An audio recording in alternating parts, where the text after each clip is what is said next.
Assalamualaikum warahmatullahi wabarakatuh. Nama saya Falik Sadana, kelas 82 dari SMP Plus Air Langga.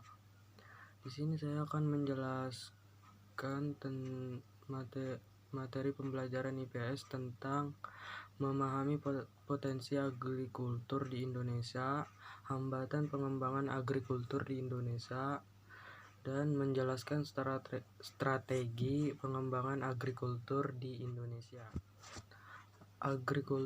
Ekonomi agrikultur merupakan upaya meningkatkan perekonomian dengan memberdayakan sektor pertanian. Agrikultur merupakan kegiatan pemanfaatan sumber daya alam yang dilakukan oleh manusia untuk menghasilkan bahan pangan, bahan baku industri, sumber energi, atau untuk mengelola lingkungan hidupnya. Potensi agrikultur di Indonesia. Indonesia sebagai salah satu negara yang termasuk dalam wilayah tropis memiliki potensi pertanian yang sangat baik. Produksi pertanian Indonesia berpotensi menjadi andalan adalah produk pertanian segar dalam bentuk buah-buahan, sayur, rempah-rempah, dan bahan bakar nabati. Fakta memusikkan tentang pertanian sebagai mega sektor yang sangat vital bagi perekonomian Indonesia. 1. Merupakan kontribusi besar dalam pendapatan nasional. 2. Penyerapan tenaga kerja. 3. Penyediaan pangan. 4. Penyediaan bahan baku industri. 5. Memeratakan pembangunan melalui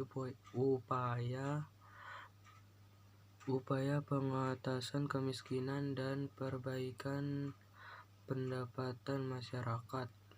6. Membantu budaya bangsa dan menyeimbangkan ekonomi. B. Peran agrikultur di Indonesia. Indonesia merupakan negara yang kaya akan sumber daya alam karena tanahnya yang subur. Sampai saat ini, sebagian besar masyarakat Indonesia bermata pencaharian sebagai petani. Peranan penting agrikultur di Indonesia yaitu potensi sumber daya alam yang besar dan beragam. 2. Pangsa terhadap ekspor nasional. 3. Besarnya penduduk Indonesia yang menggantungkan diri hidupnya pada sektor pertanian. 4. Perannya dalam penyediaan pangan masyarakat dan menjadi basis pertumbuhan di pedesaan. Hambatan pengembangan agrikultur di Indonesia.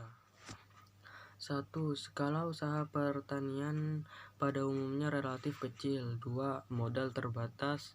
3. Penggunaan teknologi masih sederhana.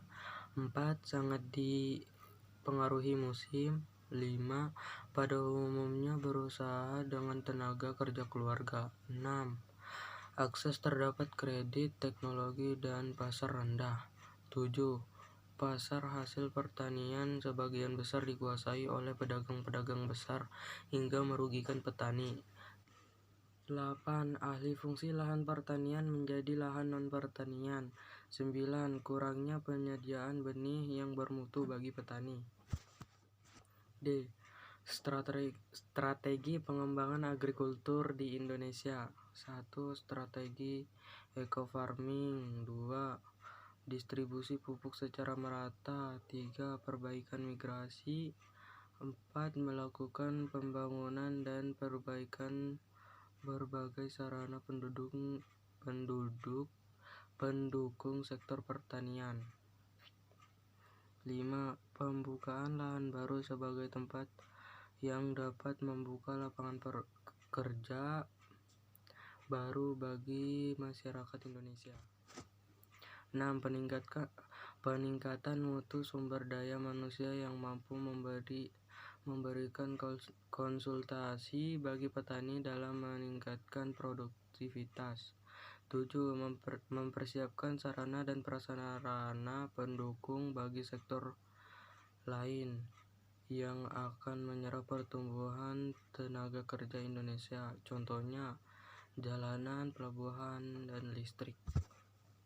Sekian, terima kasih dari saya. Assalamualaikum warahmatullahi wabarakatuh.